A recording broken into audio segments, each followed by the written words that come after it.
it doesn't matter if you're a veteran or anybody else, right? And like that's a big thing. Like what's happened to you in your life does not make you special. How you respond to it does, right? And nobody's gonna come save you. I've been in the worst friggin' positions in the world, right? Like I've been sick, depressed, dirt poor, and the only person who could ever help me out of that was me. Emilio, the honey badger, Urrutia! Yo, yo, yo, ladies and gentlemen, welcome to the Honey Badger Hour. This episode of the Honey Badger Hour podcast is brought to you by the original Clippers Barbershop. Back. Ladies and gentlemen, welcome to the Honey Badger Hour. It's your boy, the Badger, and we're back. Thank you all for tuning in. Welcome back to the studio. We haven't been here in a while. And today we're joined by my good friend, a real badass in the game. He's a veteran. He's a comedian. He's an entrepreneur. He's a martial artist. All around badass. I'm looking forward to this one. My man, Chris Pommy Tessa. Thanks for having me, brother. Yo, thank you, Chris.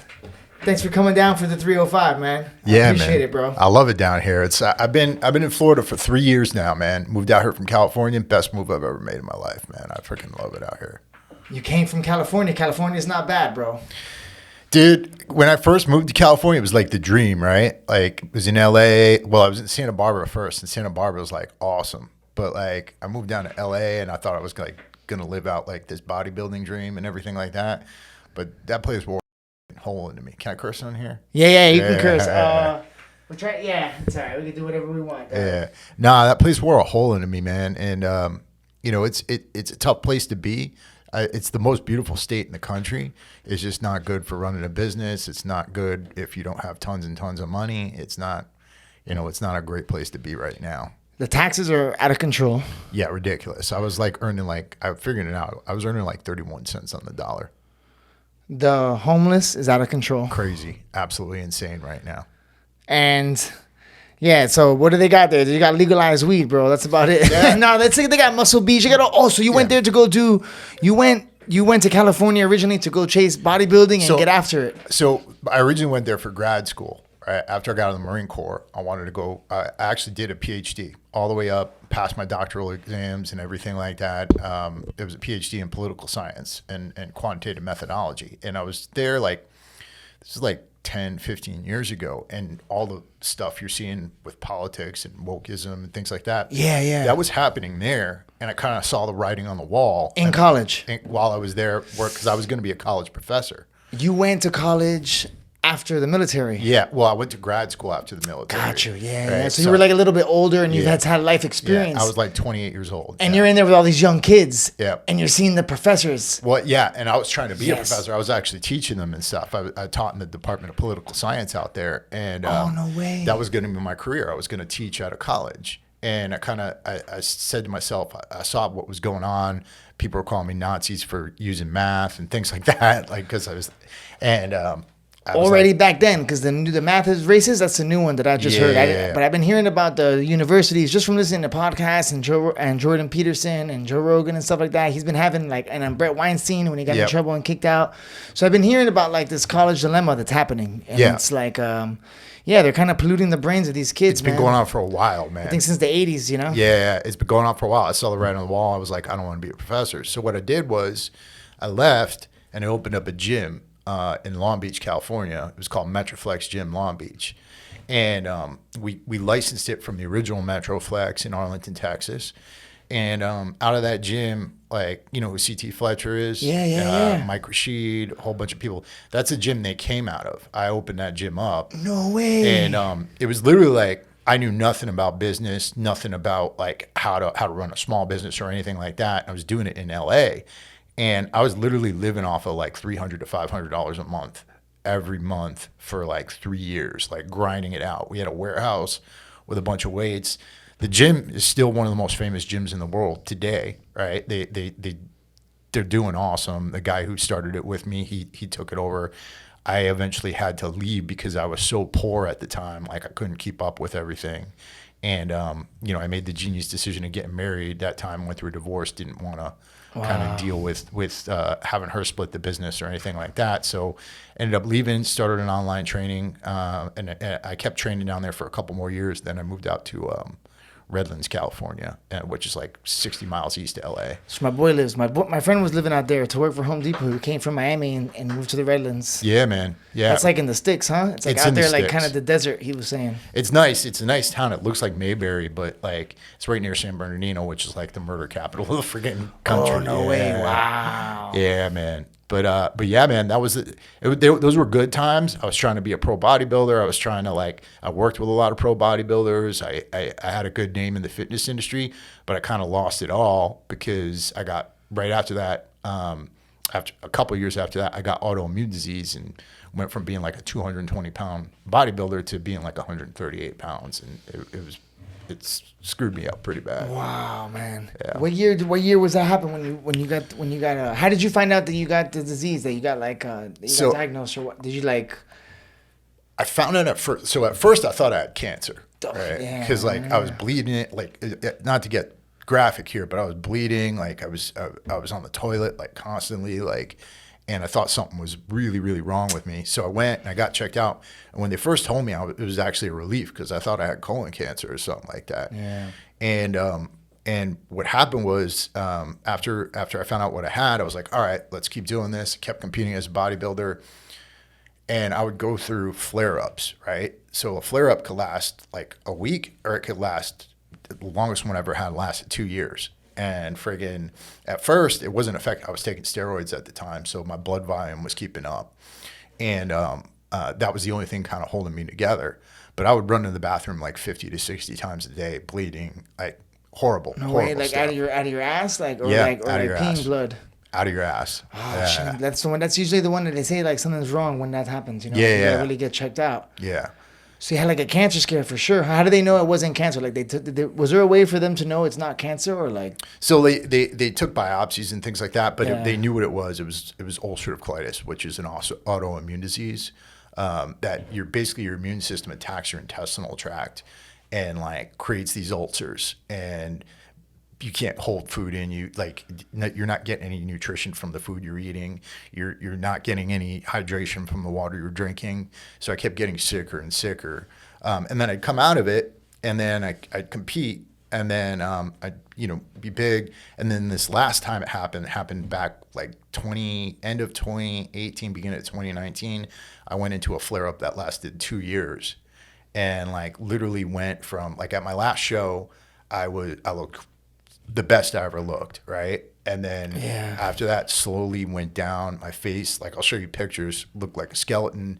I earned my money off of how I looked and being a trainer and things like that. Couldn't do that anymore, so I had to like hustle to figure out other things, and that's kind of how I ended up in Florida. Wow. So then, what did you go into Florida with a business idea, or what were you thinking to do here? So like I said, I was real sick, and when I was at UC Santa Barbara working on my PhD, I was academic advising for students, right? Oh, nice. And that was one of the things when I moved out to Santa Barbara, I didn't have any money, so this fraternity put me up in the house, and the exchange was I'd get to live there for free, and then in exchange I'd do their academic programming for them, advise them and stuff like that. So one of the kids I advised, he went on to become an investment banker, worked in private equity, and his grandfather had founded an anchor manufacturing company here in Fort Lauderdale. And so he contacted me initially. He had just bought the company. His grandfather died, father inherited the company, then he bought the company off of his father. And so he was running it for a little bit, but they were having some issues with sales. So he had contacted me initially because he was trying to climb Mount Everest, and he wanted me to write a program for him for conditioning. So I did that. He liked the way I did it. We got on a Zoom call. He saw how I looked, and he was like, "Dude, what's going on with you?" And I just told him, I'm like, "Look, I'm kind of at the end of my sticks here. Like my career is coming to an end. I'm really, really sick." He's like, "Why don't you come work for me part-time as a sales guy?" So I came in there, and then COVID happened directly after that. So when COVID happened, most of their customers said they weren't going to pay them for 180 days. So we had to go, as a manufacturer, you're not selling directly to customers, you're selling to businesses that are then selling to customers. So we had to stop doing that for a bit, and then we went direct to consumer. And I'd had a lot of experience of that, doing it in the fitness industry. I ran a clothing company before. So I made them a good amount of money during COVID, got them through that. But and so he asked me to move out to Florida. He was going to move me out there to become director of sales and marketing. So I get out to Florida, and I'm doing that, and I'm building up the sales program. And it's going. And all of a sudden, like, it looks like we're running out of material. We don't have product to send to customers. And so I told him, I'm like, dude, what's going on here? Apparently the general manager at the time wasn't ordering product or anything like that. And so he grabbed me, and he didn't grab me. He came in one day and he said he just fired the guy because he wasn't doing his job. And then looks at me, he's like, you're in charge now. So I was never run a company like this before, never had any experience in manufacturing, never dealt with any of it. And then all of a sudden I'm running a manufacturing company. Wow. It was like literally like drinking from a fire hose. And so over the past like 3.5 years, I've been doing that. Companies got back on track, and we're doing really well right now. So, wow, that's awesome, man. Yeah. So that's what brought you to Florida, huh? Yep. And then how did you end up getting taken care of the with the stomach issues and stuff like this? Did you end up getting did you find a solution for that, or? Yeah, so a number of different things, but they put me on meds, and before they typically give you steroids, which are like prednisone, and prednisone's got a lot of side effects that weakens your bones, so you can't be on it very long. Or they'll put you on, they call them ASAs, which are supposed to tamper down the immune system. Those stopped working for me completely. So what they did was they put me on what's called biologics. And biologics, I don't know the exact science behind it, but what happens is you go in and they infuse you like in a chemotherapy unit. Yeah. So I would sit there for like 3-4 hours, and they put this medication in me, and basically what it does is it takes down your immune system completely.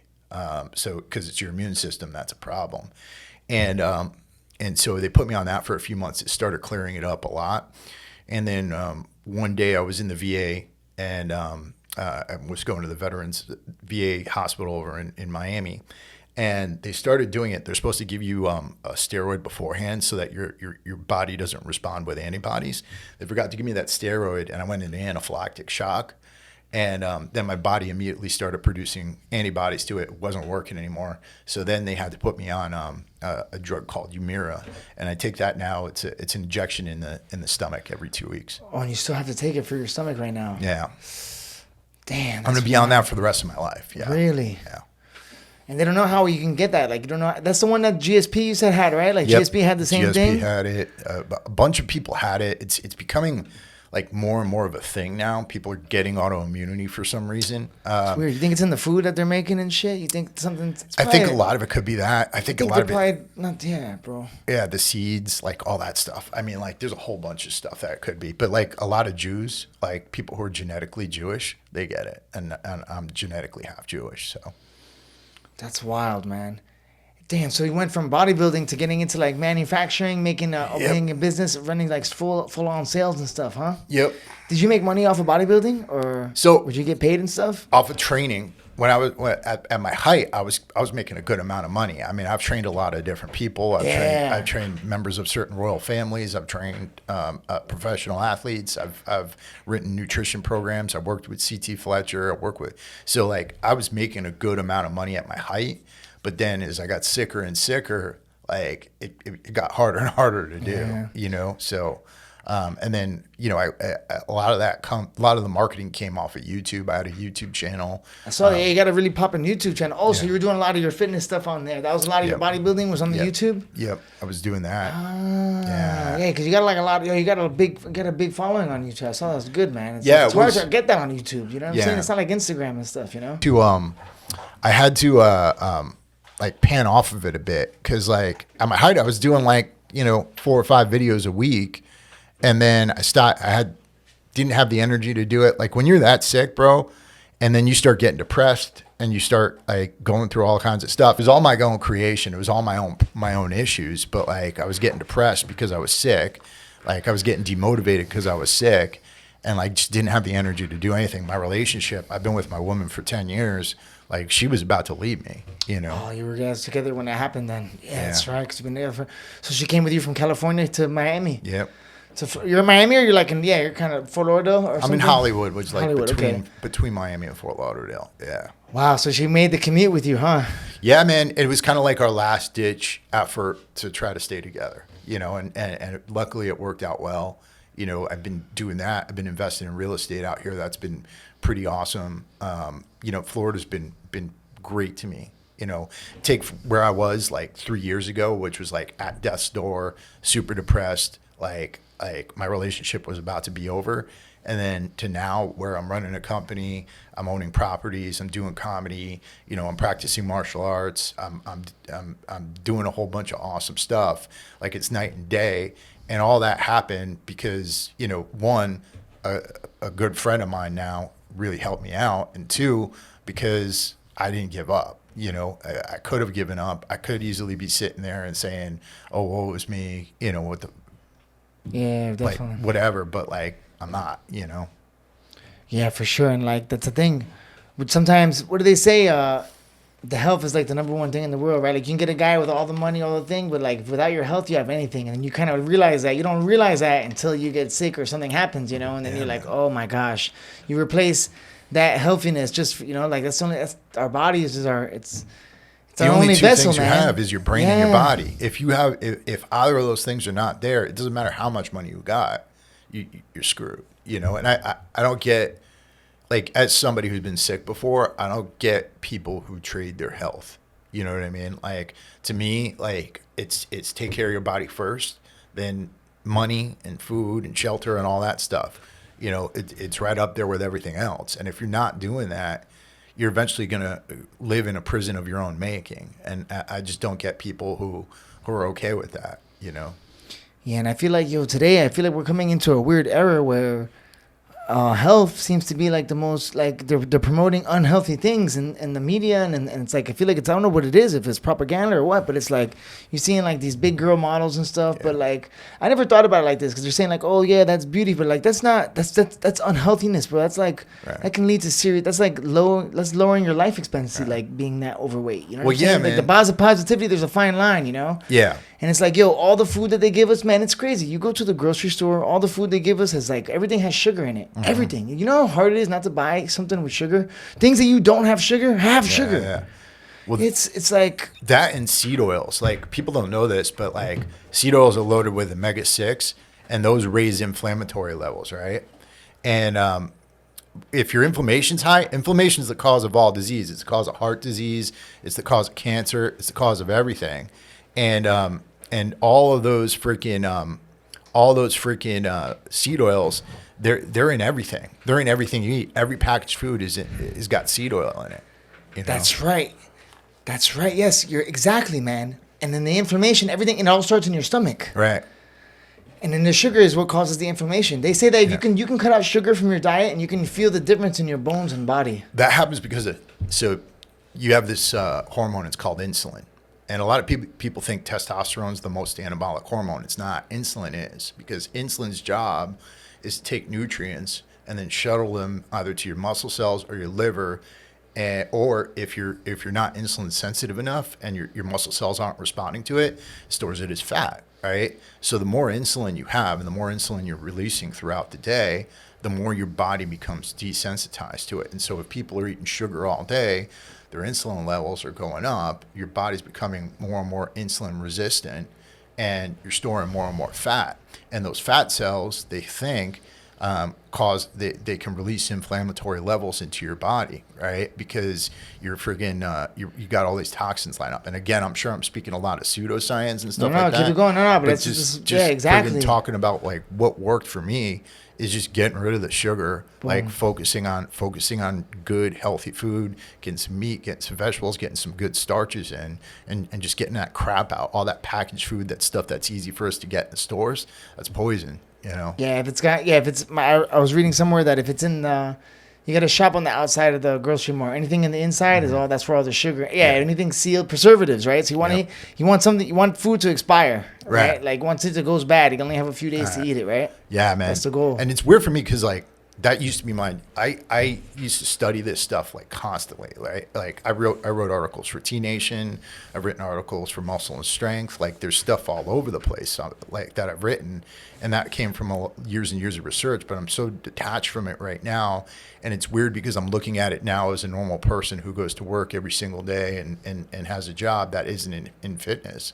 And the thing that's helped me as a normal person, come from that side, is just focusing on what I just told you. Just eating food that I've cooked, focusing on whole foods that you get from the outside, not inside the aisles of the grocery store. Yeah. And and trying to avoid all that packaged shit. You know, simple things that you could do. Have you ever done fasting? Have you ever fasted? Yeah. I've done a 3-day. What's the longest? Have you ever done a 3-day or like 24 or something like this? I've done a 3-day, and I used to do 24 hours all the time. And then I would do every day. I would eat like at the height of my bodybuilding. A lot of people don't know this, but when I was at my biggest, I was eating 2 meals a day, and I wouldn't eat up until 1 p.m. And then I'd have even when you were bodybuilding, where bodybuilders used to do like every 2 hours, you're gonna get into a catabolic state. I'm losing muscle. Yeah. Remember that? Because I used to be like bodybuilding style, working out. Yeah, people used to say that jacked, all the time. You know what I'm saying? Yeah, man. But like you can do that. I mean, when I started, I was eating 8 meals a day. I was measuring everything out. And I was like, dude, I can't live like this. Like living like a slave. You know what I mean? Yeah. Because you're a slave to like the clock of the food, right? When I was trying to get huge, I would go to work. I used to work in a restaurant. I used to go with a big ass bag and just be like with tuna, all kinds of, you know what I mean? And food. And then, I wouldn't eat mayonnaise. And then when I started training martial arts, I started eating more freely because you're sweating so much. It's just like, I feel like I earned it. You know, I didn't care. You got to, because you eat so many calories. I mean, you need carbohydrates. You need to be explosive. You know what I mean? But like for me, like bodybuilders are like the weakest athletes, and people are going to come at me for that. But like, back then I do martial arts now, but like when I was at my biggest, I could deadlift 600 pounds. I could squat over 500. I could bench press 400. But I walked into a jiu-jitsu studio and I had a 14-year-old kid break me in half.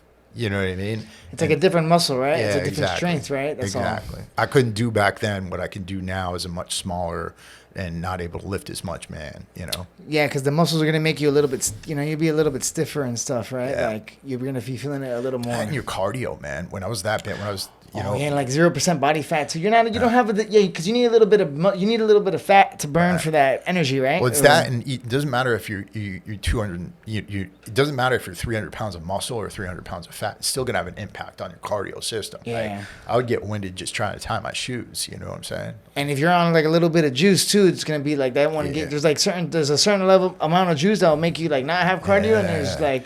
And it's different type of So when you were taking like cycles as a bodybuilder, you know about all that stuff, huh? Yeah. What's the average stack for like a bodybuilder looking like? So it depends on what the season is. So like typically, like if it's off season and you're just trying to get big, they'll stick with testosterone and equipoise, right? And so you take that stack, match them together. What does equipoise do? Equipoise can actually it actually reduces inflammation. It actually can protect your joints a good amount. It's there. And again, I'm going to screw up the science because I haven't even looked at it in like years. But like friggin', it just helps you get big, right? That stack is just there to help you get bigger, right? Yeah. And some people try other stuff. And then during the season, like when you're training up for a show, that's where you'd switch from like, you'd still do testosterone. You always want to have a testosterone base because if you take any of those other compounds without testosterone, they don't act as testosterone and they'll shut you down. You won't be able to get a hard on, nothing like that, right? But they still get big and shit, or no? They're still, you can be big and strong, but you need it. So you need the testosterone to like you need the testosterone there because your testicles literally shut down. They stop producing their own testosterone, right? So like. You need the testosterone base, and then you add something else. So then during the season, you do testosterone, and then you'd add in something like trenbolone, right? And then tren is like it can be harsh. Like you cough immediately after you're injecting it, right? Really? And it's really rough on the cardio system.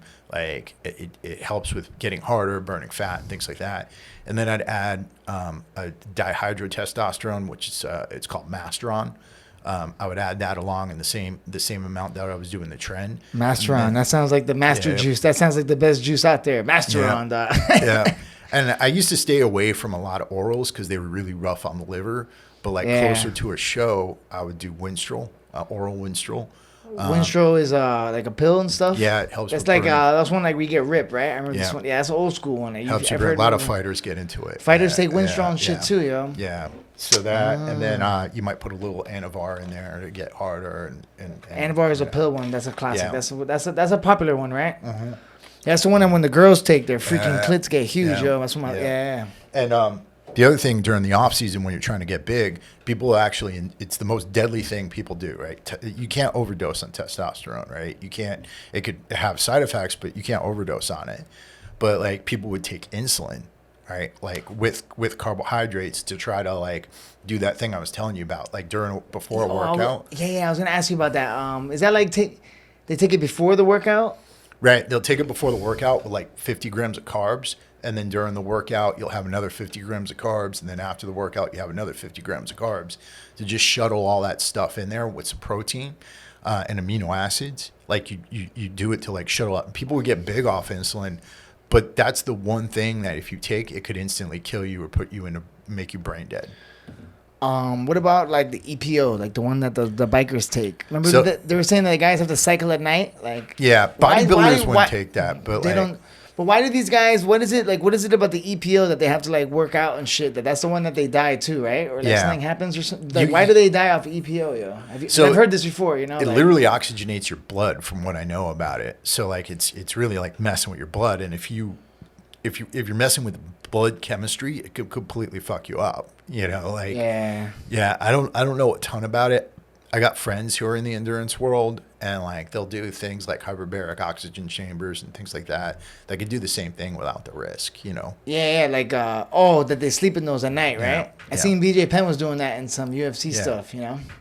Damn. So can anybody bodybuild, or like you have to have like a certain body frame and stuff, you know? You gotta have genetics. Is there a specific like, you know what I'm saying? Like I don't know. Yeah, you got to have genetics for it. Like so there's a lot of things that go into it. So like, do you have small joints? Like, are your muscle bellies round already? Like, do you look like an athlete already before you do it? Like, those things all matter. Do you have calves that tie in lower so that they could get bigger? Because a lot of people don't have calves that can actually grow. Is your chest rounded, or does it hang a little bit? You know, that kind of stuff. All those things like really matter. Are your clavicles long enough to create that V taper? You know. Okay, yeah. Like you have a frame. I used to be like really hardcore into bodybuilding, and I had a guy who told me like, yo, he told me when I was younger and I was getting just super strong and jacked just from like doing his weight training style. Like I had some OGs that I used to hang out with at the gym. And then I had my boy that I would do his like, he had like these strength sets that he put me on. And this is like all natty and everything. I remember one high school, I went from junior year to senior year. It's like I was like crazy in the beginning of my high school, and then I kind of got my shit together, and then I wasn't doing anything. I was just going to the gym like crazy. But one summer I was working out with this old school bodybuilder guy in the gym. And then when I went back to school the next year, everybody was like, yo, what the hell? Because my body just changed. I was doing like all 3 to 6 rep match sets, you know what I mean? I was like, yo, I want to do more. He's like, nah, trust me, you know? But I got strong like that. And you got great genetics from what I could see. You know, I had seen videos of you fighting and everything like that. Yeah. I could tell by like the thickness of your wrists, you have the ability to grow a good bit. And you actually got smaller joints up here. I would say like, you know, there's been a change over like the last 10 to 15 years in fitness. Like back in the 90s, a lot of the fighters looked like bodybuilders. Yeah, right? we were training, didn't know about the training, you know, probably. Right. Like Mark Kerr, I think, Smashing Machine. Yeah, he looked huge. Yeah, Mark Coleman. You know what I'm saying? He had all the Brazilian, like Paulo Filho, he had all the Brazilian guys, dog. Like, Shogun Rua looked jacked. Not Shogun, Wanderlei Silva was jacked. Yep. He had Alistair Overeem. Yep. the Oberheim, yeah, he looked like these guys were like Greek gods. You know what I'm saying? But like now, like over the past 10, 15 years, there's been a lot of developments, understanding. I think CrossFit was a big part of it. You know, like they brought in all these different modalities. And so I think training's way better today for the average person. There's so much more available in gyms today. Like I go to a gym right now, a public gym where they got tires and they've got sleds and things like that. And back when I first opened up Metroflex in LA with my buddy, like we were the only gym, one of the only gyms in the country that had these things. You had like that. You already had like stuff Yeah. like that old school Nice. jail style workouts. Yep. You know, like your style workouts, right? Yeah, exactly. But now every gym's got them. You know, so much more widely available, and that's why I think like you see in your sport, you know, fighters are getting better and better, like stronger and stronger, Yeah. friggin' more endurance, bigger gas tanks, and things like that. You know. Yeah, for a long time, I've seen the development of the changing in MMA just from when I started training. Like, there used to be the mentality of the old school training was like you just have to train till you get absolutely exhausted, and then that's like the only way you know you're working hard enough. You know, like you train yourself to exhaustion. But now there's a lot more science to it. You know, like now there's a lot more like we're focusing on small explosive exercises for short amounts of time, like mimicking the fight. So like if you're fighting for 15 minutes, we'll make like a workout circuit. So before training, getting ready for a fight, maybe you just do like just crazy conditioning, but now we have it like planned out where it's like a minute. It's like called Fight Gone Bad, you know, where we do like a Yep. minute of something different, like a minute change, a minute of something different, everything. But every minute is like it's an exercise that you're gonna use in the fight. Oh yeah. So it might be like 1 minute pads, just hitting the pads, bah, bah, bah, bah, 1, 2, 3, like 1, 2, 3, 1, 2, 3, leg kick, 1, 2, 3, leg kick. And you go to the next station, you're just wrestling on the wall. This guy's like, you got fresh guys just taking you down every minute, and you gotta get back up.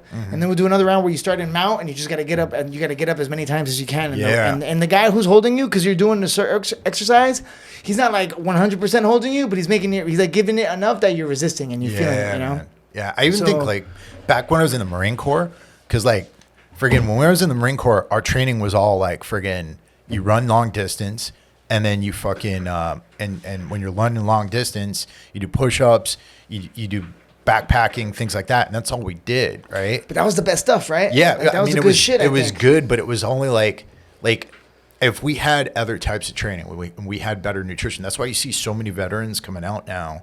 Like traumatic brain injury was a big factor in friggin' in our generation of veterans. Like they think that traumatic brain injury accounts for a lot of the suicides you see out there, because what happens is like people don't know if one traumatic brain injury is really easy to get, right? Like my buddy Andrew Marr, who runs the Warrior Angels Foundation, he's got this guy, Dr. Mark Gordon, works with Joe Rogan, and like he's done so much research on this. You can get traumatic brain injury from just like shaking back and forth really quickly, right? Or like landing too hard, or like, you know, if you're in a helicopter and it lands too hard, like that, you get traumatic, or just manning a 50 caliber machine gun. Yep, yeah, exactly. And a helmet. Yep.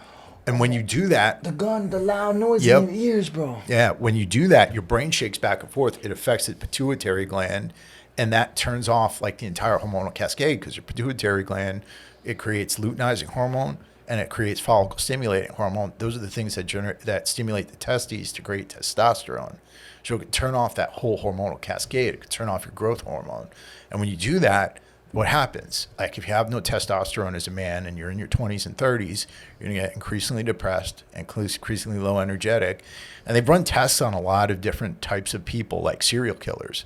Most serial killers have had some sort of traumatic brain injury in the past, right?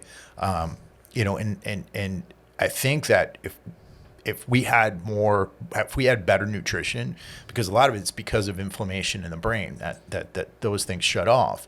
If we had better nutrition, it would have put us into a more, I forgot what the word that Dr. Gordon uses, but like more of a brain-friendly state where our brains could have recovered better. You know, you're much more likely to get a traumatic brain injury if you have a high inflammatory state, right? And you're not eating the proper nutrition, you're not getting enough fish oil, you're not hydrating enough. And I think you're going to see a lot of people over the next 10 to 15 years researching this problem. And, you know, in your sport, fighting, I think it's a big issue. It's a huge issue. So, Yeah, I'm a little bit worried about it with I'm honestly worried about it even with myself in my career. I've had a lot of hard fights, and it's not even my fights, it's the training too, you know. So Yeah. I'm like already, sometimes I still want to compete and fight again, but I don't want to take any more hits, you know. there's a great book. It's called When Brains Collide. I think it's by Dr. Michael Lewis. talks about fish oil, the importance of taking. I've been taking a bunch of fish oil. Tons of fish oil. Yeah. I don't know if this is just bro science. You know what I used to do after every fight? I used to take like psychedelic. I used to take mushrooms, psychedelic mushrooms, and I feel like it would rewire my brain. Sometimes I'd be feeling a little bit sad or something. You take some mushrooms, even if it's like, and then I don't know, something. It just feels like your brain sparks off a little bit different. I don't know if that's real or not, but but yeah, the fish oils. I've been trying to stay on all that, man. And especially now, like reading too, I'm trying to like read a lot and then keep my brain just like my mom used to always tell me, your brain's a muscle, right? Like if you don't lose it, you use it. Like if you don't use it, you lose it. So now I'm trying to read. Like I like audiobooks, but I feel like I'm like, fuck, all right, read, like look at the letters, make my vocabulary better, and then podcasting and comedy. Yeah, it's a good little just to keep it moving, dog. Stay young, stay fresh, because I'd be forgetting my lines a lot. A lot of times when I go on stage, I'll like over talk, like my words, it's not going from my brain out in public. Yeah, man. No, I know that feeling. Comedy's. This episode of the Honey Badger Hour podcast is brought to you by the Original Clippers Barbershop, located on 14227 South Dixie Highway. Make an appointment today. You can find them on the Booksy booking app or call 305-964-7882. More than 20 plus years in the game. And that's the Original Clippers Barbershop. Master barbers for a master fighter. It's crazy, right? Yo, so you're a savage, dog. You did. Yeah, I wanted to talk to you about that. I have so many things. I wanted to talk to you about the military stuff, man. What about also the post-traumatic, the concussions, the head trauma, but what about also the trauma from war? And this is one that I've witnessed firsthand, from a close friend of mine from high school. I was just talking about this in the last podcast. Yeah, there's so many things there, right? Like, I mean, one, think about these wars on the macro level, right? They were wars I don't think we needed to get into. I mean, and it sucks that we did. Like we're learning more and more about the corrupt fucking machine that got us into Iraq and that kept us in Afghanistan well after we'd accomplished that mission we were supposed to accomplish. It's the military-industrial war complex. How do you feel about that? Okay, this is nice. This is a good little segue, bro. Because I always wonder, right? Yeah, being a Marine, right, ex-veteran, and then now. When you signed up, I'm sure you'd signed up thinking you were gonna, serve your country and you know what I mean. But now looking back, do you feel like they did the oski woski or like did you sign up? Yeah, man. So like talk about like why I joined the Marine Corps. Right. I grew up without a dad. Right. Had no male figure in my life. I wanted the opportunity to be around men who were going to show me the way. Right. And the Marine Corps was like the epitome of that. You see them in the uniforms, the way they carry themselves and things like that. Right. And I thought I was signing up to protect my country, protect the people I loved and to serve. Right. When you think about how we carried ourselves in these wars, right? Like 9/11 happens, right? We got an attack on our country, which is horrible. Right. It's a horrible thing. Went in Afghanistan. We took the Taliban out of power, right? And then eventually killed Osama bin Laden years later, right? But then stayed there for a long time and then created this debacle of a withdrawal from there. But Iraq, I was sitting there, even at the time, I was in the Marine Corps, and I was like, what are we doing? You know what I mean? There's no evidence that Saddam Hussein had anything to do with 9/11. There's no evidence that he's planning an attack on America. There's no evidence that he's got weapons of mass destruction. So in 2003, I found myself in Iraq, right? And one of the things I was doing there at the time, I wasn't like at the front, I had a very good experience in Iraq, right? Like I didn't see a lot of horrible things or anything like that, but I was with a group of civilians that were going up and down the Euphrates River, essentially, and again, I don't know this because they wouldn't tell us, but they were searching for something, and I assume it was those weapons of mass destruction, right? That never materialized. And so, like, I get out because I came back from Iraq the day that Saddam Hussein was captured, right? Like, I remember landing in the United States, seeing him on TV, they're checking him, they're checking his teeth, and so I got out of the Marine Corps. But the next year, my unit went back and they went to Fallujah, and I lost friends there. Right. Me too. I lost a lot of friends there. And it sucks, and I think about the fact that my friends are dead, that there's a whole generation of our best and brightest who went over there who are either mentally damaged, who are physically damaged, or who are dead because of what essentially was a lie. And when we think about a lot of people think the United States is an empire, right? The United States is an empire. Empires take over land and they extract resources from the land. We never made money off of the oil coming out of Iraq. How do we make our money? What is the military-industrial complex? Making weapons. The military-industrial complex is a machine that's making these weapons. And in order for it to survive, we have to be in a constant state of war. So, like, you know, when we look at what's going on why were we in Afghanistan for years after Osama bin Laden was killed? Why did we set up shop there and stay there for so long? Why are we now funding a war in Ukraine against Russia? And people can talk whatever shit about me they want. Why are we getting ourselves closer to nuclear war for no good reason for our national security? Is because the machine needs money, right? That machine, the military-industrial complex. And when we talk about that, those are people who serve as generals, who serve as members of Congress, who serve as high-ranking bureaucrats in the United States government, who can go between government work and then go work at Raytheon and then go sit on these boards and make millions and millions of dollars. And they feed each other. And for that machine to keep going, the only way that we have friggin' these companies that are manufacturing these weapons making money is by keeping ourselves in a state of constant war. And that's what the United States has been doing, you know. And I love my country, man. I'm patriotic as fuck. But, like, this isn't what I fought for. This is not what I signed up for the military. It's not why my friends gave their lives. It's not friggin', you know, it's freaking garbage that's keeping an elite alive. You know what I mean? You look at, like, the way things are right now internally, politically, they got us fighting over stupid shit. I think it's a psyop, bro. You know? I think they got us fighting, man. I think they tried with racism. We conquered that. It was getting better. They tried to reinvent it. You know what I'm saying? They did it with the pandemic. I don't even want to say no words here, but with the jab, you know what I'm saying? They did it with the jab. They tried to divide us. Yeah. And now they're even trying to divide us down to men and women. Yeah. I swear to God, I don't believe anything of any. Yeah. And I agree with you 100%, man. I've been looking into this ever since the Federal Reserve started. This country's been in an insertable amount of debt. The Federal Reserve keeps growing, the banks keep rising, and then the people the dollar keeps getting destroyed. We've been inflating money ever since like 1913. Yeah. And then once the military industry complex took over, I mean, you know, that's what Kennedy was saying. Yeah. Kennedy was talking about this. Isn't that famous? What was the famous speech where he says, what we need to worry about in this country is the alphabet people, those three-letter words.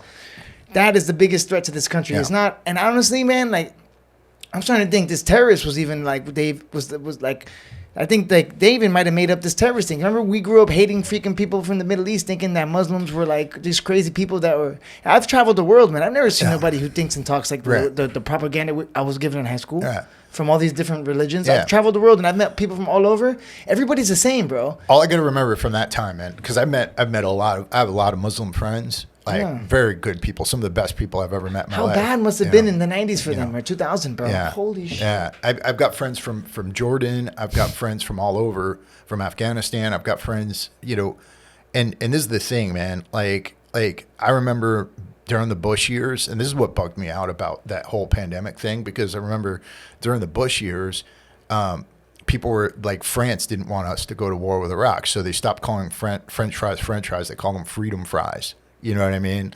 Like we were the propaganda, bro. Yeah, man. They had us like they had this color code based on the terrorism threat, and they'd Remember be like, that? yeah, they'd be like, you wake it's up, red it was like today. orange today. Yeah, oh shit. Yeah. It's freaking crazy, man. It was based on nothing. And then I read that, like, you ever listen to Breaking Points, Sagar, this Breaking Points and Crystal and Sagar, he was saying, did you see a lot of these FBI, like, sometimes they'll bust these terrorist traps, and it'll be like 10 FBI agents and 2 kids that they'll set up, like 2 young kids that they radicalize them, then get the kid to plant a bomb that doesn't really exist, and then when the kid presses the button, the bomb doesn't go off, and they put him in jail. But they're the ones, his kid was just working at Pizza Hut. Yeah. And he's doing life right now. He's in some cell, like in a prison with no walls, with no... Yep. For some people, and it's like, who was saying it?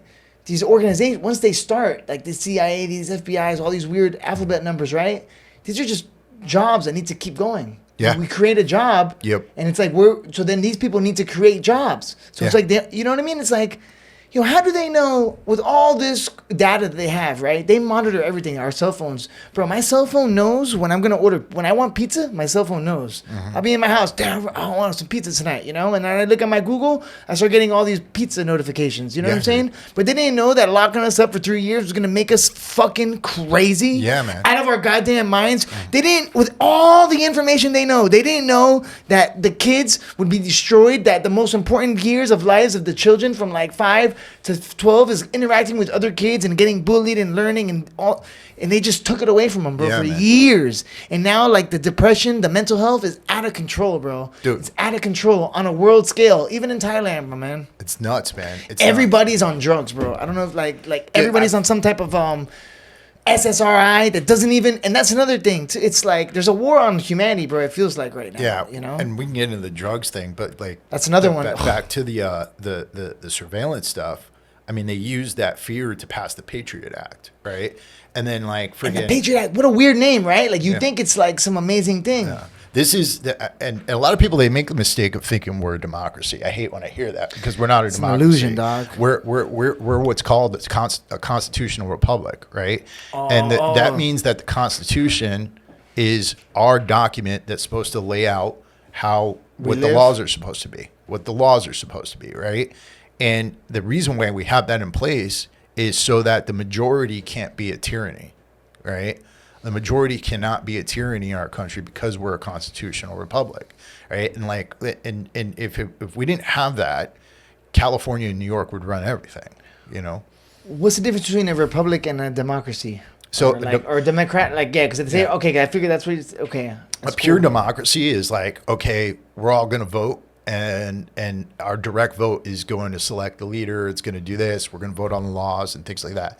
That's what happened in Greece, right? Oh, but they didn't believe that everybody should have a vote, right? They had they had some crazy rules like with the classes and stuff the way we were set up, right? We were set up as a republic. That's why we have the electoral college, right? That's why the votes in the electoral college are split up the way they are. That's why we have a House and a Senate. Right, because the House you get a certain amount of members per the population in your state, and in the Senate everybody gets 2. They're all equal, right?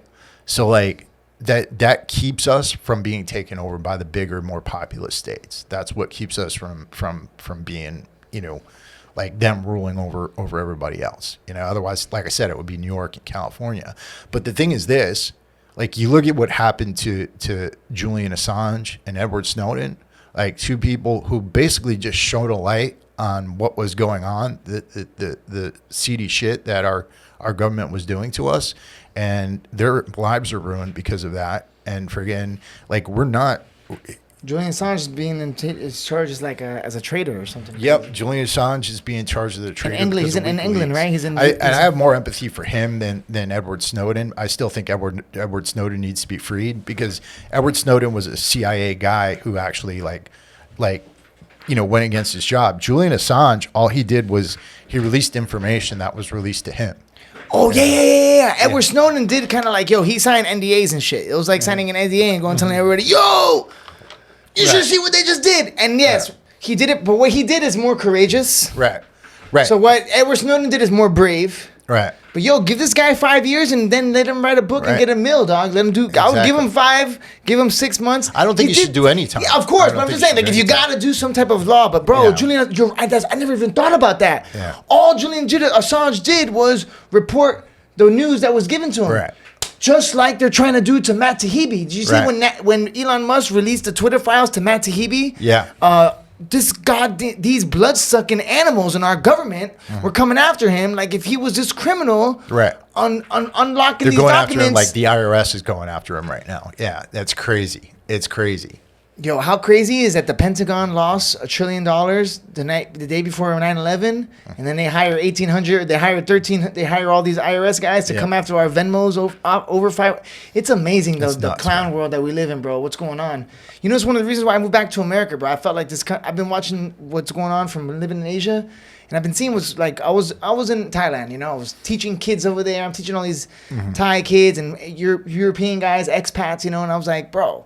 It's like, I need to go home and freaking, like, I've been wanting to do comedy, but, like, one of the reasons I want to go home is, like, yo, I need to go home and teach my generation, like, Americans, bro. Yeah, like, dude. you know what I mean? I need to stop teaching, like, because we need it more than ever right now, you know? Like, we need leadership, bro. What were they We need thinking leadership about in this us over country. there? Like, what were they thinking about us in Thailand? There's a lot of commies, dog. The whole world's fucking getting taken over, man. You know what I'm Yeah. saying? It was like 50-50, you know? It was like Yeah. 50-50. A lot of Europeans, like, they hate, you know, they were like, yeah, they were like all, you know, they're pretty, like, one thinking way. You know what I'm Yeah. saying? But it's like 50-50, man. People hate Trump, dog. You know what Yeah. I'm saying? That's the thing. He's a real divider, which is crazy because, I don't know, I fucking like the guy, dog. Yeah. You know what I'm saying? I mean, he was like a real deal, yo. He said the shit that I like, dog. So. I mean, people were like, I saw this. I saw this graffiti, and it was like I was up in Tampa, and I saw this graffiti on a wall. It said, "No war, stop Trump," and I was like Trump didn't get us into any wars. Isn't you it know? funny that when the military industrial complex was finally when he didn't even get into any more wars the whole time we were out, and then in the military industrial, and then the COVID starts, Right. the Right. pandemic. I gotta take that out. We gotta make sure I got it. I don't even know you can say. I don't think you can. You gotta be careful on this Yeah. thing. But yo, isn't it crazy that like and then there was like a new. So it's like the military industrial contract was constantly keeping us engaged in war, and as soon as they took a break, they just passed the baton to the freaking drug companies. Yep. They passed it to the FDA. Yep. They took a break. They're like, you Yep. know what? We've been making money for the last 20 years in Yeah. these falsified wars. Let's pass this baton to the drug companies now, and they just gave it to the drug companies. Bam, No, bam, exactly, bam, bam. man. It's crazy, bro. Mental health is through the roof. Now they're coming after kids, bro. Yo, you know if you get a kid and you make them in some type of a reassignment surgery, or you get them thinking that there's something or whatever, that's a client for life, bro. As soon as Yeah. you cut that motherfucker, that's Yep. a client forever. Yeah. So before anybody wants to think, just think about that, bro. Nobody, you got to look at the money in these I don't care. things. So like, people, I hear a lot of people saying like, all right, how can we fix this? And I think the way is this, man. Like, I think men need to find good women. They need to have families. They need to go to work. They need to become leaders at work. They need to become leaders in their communities. They need to make some money for themselves, and they need to have families and have kids and teach their kids the right way. Like, that's the only way. It's not like you're not gonna be able to fix this overnight. Like, we've gotta man. get back to like making babies and just building communities. That's it. Yeah, nobody's making babies anymore. Even Yeah. like in Asia, they had a big problem in China. Like, and even like over some countries I was living in, like like that. Those people, like, it's hard for them to get pregnant. Like, I heard like Singaporean women, it's like hard to get them pregnant. Like Japanese women, it's hard to get them Yeah. pregnant. Taiwanese women. You know, it's what happens. I was reading that like places where there's high education, they have less babies. They do. Isn't it funny how it's like how sometimes being dumb fucking serves you? Like sometimes not being so smart helps you. Like, you know, like Right. this guy is so dumb. Like, you ever have somebody? It's like you're so smart, you're dumb. Or Right. you know what I mean? And then some people are so dumb, like you're almost like. I have a lot of fighter friends like that. Not that they're dumb, but like they just don't have that fear. And a lot of that fear that they don't have is like they just don't have. They don't have. I don't know. It's like they're not thinking about the consequences, dog. Some of the smartest people I know are some of the dumbest people I know. Boom, that's a good Or way to- so yeah. there's some of the poorest people I know. There you go. Let's just say it's not even dumb, bro. It's just a different type of smart. Yeah. That's all it is, bro. 'Cause Yeah. you have like educated and book smart. Then you have a guy who can make a MacGyver, you know, can take a car down and put it back, put a transmission from 1950s or something, you know? Yeah, man. I mean, like, I think there's a lot of people who just don't have common sense about what they're doing. You know what I mean? Like, it's freaking, like they don't know how to apply what they've learned in life or in school to life. And like, I think the schools don't do a good job of teaching people. Like, they don't teach you about credit. You know what I mean? There's so many people out there who are just putting money on credit cards and like fucking, you know, paying these fucking crazy interest rates, buying cars that are going to fucking depreciate. You know what I mean? And they don't teach about that. I wish I knew what I know now, like back when I was a teenager. I'd be so much further ahead. But like, I didn't know shit. I didn't know about business. I didn't know about, you know, trying to make sales. I didn't know about any of this shit because I was a fucking idiot. You know what I mean? And I ate what they spoon fed me. You know, I used to hate sales. I used to Yeah. think sales was like obnoxious. Like sales is like rude. Like, oh, this guy's a salesman. Yeah, you know, I dude. used to have like a bad image in my head of salesman. Now I realize that sales is everything. oh, dude, Sales is life, bro. it's everything. Sales is getting girls. Sales is making appointments. Sales is the same tactics you use in sales. The same tactics you use when meeting a group of friends. You know, like Dude. I've read the Think and Grow Rich by. I love that book. I read that book like every other. Yeah, man. all the time. And Like, remember what we were talking about the other night? Like, fucking, we were talking about this during a comedy. We were at an open mic, and like we're off stage talking about it. Like, friggin', there's this thing out there now. Like, you got to have money if you're going to get women, right? Like, Oh, yeah. and that wasn't the case. Like, 6 figures, 6 feet, 6, and I'm just like, yeah, I that never. you, or- Yeah, I never had a problem with freaking getting women. Some of the, like, I got more chicks when I was dirt poor than ever. Like. Yeah, dog. I got more chicks when I was living in the gym, dog. I was Yeah. living in a gym in a foreign country, dog. You know what I'm saying? Making no money, bro. Like sleeping on a bunk bed, and I don't know. Like sometimes a good personality will get you a long way. That's always my that's dude. my thing, you know. Yeah, I think like friggin' people lost that thing where they could look people in the eye. Yes, dog. Yeah. That's why I love these podcasts. It's just like us right now having these conversations. Like you see, like boom, this is yes. I think a lot of this has to do with like social media. We're losing the ability to talk. Right. You know what I'm saying? We're losing the ability to communicate with each other. And Yeah. I notice a lot. Like, you ever I have friends where, like, I have students, actually. That's the way I put this the best. I have these students, you know? Like, when I was teaching in Singapore, I have students that when you meet them in, like, in the class or in, like, they're super, they're super quiet. But then on message, they're like, they send me paragraphs. I'm like, who is this person? You know what I'm saying? Yeah. So I feel like, yeah, for sure, bro. And it's got to be affecting people, because like now with to get girls and stuff like this, you just do the app, you know what I'm saying? So they just swipe and then try to sell themselves, and it's like sometimes we're not even talking, you're just sending like emojis to each other and shit. It's wild. We're losing our communication skills. Yeah, man. but back in the day, you just saw somebody who looked good. You go up, you talk to them, you make some eye contact, you flirt a little bit, and then get her number. and you know? you had to have skills to do that, Right. bro. Where Right. nowadays with the socials, you can just have a little bit of you get the nice things, boom, Yeah. you know what I mean, and you can just kind of. Yeah. Well, we You got a gotta mutual earn it, friend. dog. You gotta earn it like Yeah, that. we got a mutual friend who, like, he's got issues getting girls, right? And I'm not going to say who he is, but you know what I'm talking about. He's got issues, and freaking, he's got money, right? Like, and the issue is that he hasn't built up the confidence necessary to go talk and go do what he's got to do, and that's what he's got to do, right? And it's not going to come from anything cosmetic. It's not. He could be jacked as hell. He could be friggin' rolling in money. But if he doesn't have that mental thing worked out where he could walk up to a girl and be confident and be okay with the fact that she's going to reject him, if she does, like, then you're not going to, you have to be okay with being rejected, Yeah, that's big on sales too. Sales, you learn how to get rejected all the time. You know what I mean? You're gonna making calls. No, boom, next call. Don't knock, boom, next call. But yeah, that's true, man. But also too, like sometimes maybe just making yourself worthy enough too, like being able, you got to do something yourself. Like go conquer something, go do, go sign up for a class, go run a marathon or do a 5K. Like sometimes that confidence that you don't have is like because you don't deserve that confidence. Yeah. I heard this guy Andrew saying that a lot, dog. He's like, yo, a lot of people they just want these things, but they haven't done anything to acquire. Like bro, you went overseas, dog. You signed up for the military. You defended this country, dog. You put it on your back. You know what I'm saying? Yeah. You're taking jiu-jitsu. Like. Yeah. But it wasn't always like that. Like I said, I went through, 3 years ago, I was freaking depressed. I was sick. Like freaking, I had nothing. I had no money. I was fucking, like my woman was going to leave me. Like I didn't know what the fuck I was going to do. I didn't have a lot of male friends. Like out in California, for some reason, like even though I went to jiu-jitsu, I never like hung out with other dudes. I was hanging out with my girlfriend all the time. And like when you do that, you lose something. Like you need other men in your life. Yeah, definitely. Like you need to be like out there and socializing. And if you're not, you're gonna freaking it continually go down. Yeah, I guess I got lucky since 22 years old. Like I've been training. So I've always had that martial arts fellowship. Like going to Thailand, I had my team and boys. So I never thought about that. I never realized how blessed I was that I've always had like good people around me. You know what I'm saying? Like some people don't have that, man. So you gotta kind of give everybody a shot too. You ever meet somebody and they're a little bit like they don't know how to act, or like this guy makes you outside. I meet people and like they make me crazy. Then I'm just like, hey, listen, bro, you fucking have had good friends. You got great parents. You got a fucking dad who's the man. Like some of these guys, they grew up in this crazy world, bro, and they just you gotta just kind of put yourself in their shoes and see where they're at. No, exactly. Like, and I think like that kind of empathy, it comes from being around people too and getting those kinds of experiences, because like if you haven't been through it, you don't understand it, you know? Yeah. So It's hard. Yes, for sure, man. Yeah, experience is a hell of a thing, bro. yeah, dude.